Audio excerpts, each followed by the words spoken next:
Hello everyone and welcome back to this channel, and today I'm going to be walking you through a comparison between Photopea and Krea AI. So let's get started. Now, if you're a creator and you need a free alternative to Photoshop, well, today I'm presenting this tool to you.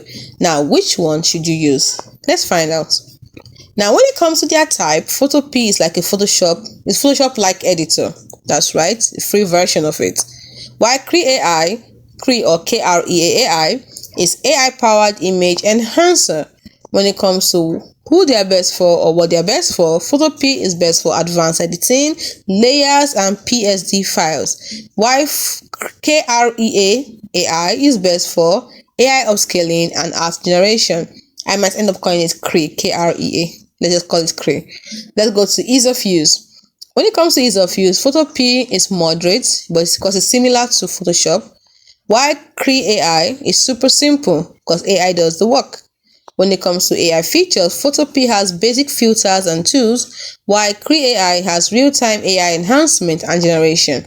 When it comes to price, Photopea is free, but it has a bit of ad. Just get ready for ads, advertisements, and stuff like that. When it comes to Krea AI, it is free, but has limited generations. When it comes to speed, Photopea is so fast because it's browser-based, while Krea AI is slower because of AI processing time. When it comes to export options, Photopea has all major formats like PNG, JPG, and PSD, while Krea AI only supports PNG and JPG as of now.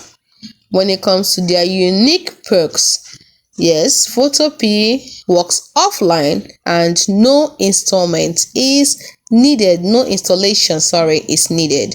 while Krea AI has stunning AI art and upscaling. So in summary, Photopea is best for pros who want a free Photoshop clone, while Krea AI is best for quick AI magic because it has enhancing, upscaling, and generating AI art instantly. So if you need full control, Photopea is your winner. But if you want AI-powered creativity in seconds, Krea AI takes the crown. Which one do you prefer? Drop a comment and don't forget to like and subscribe for more AI tool battles. See you in the next one.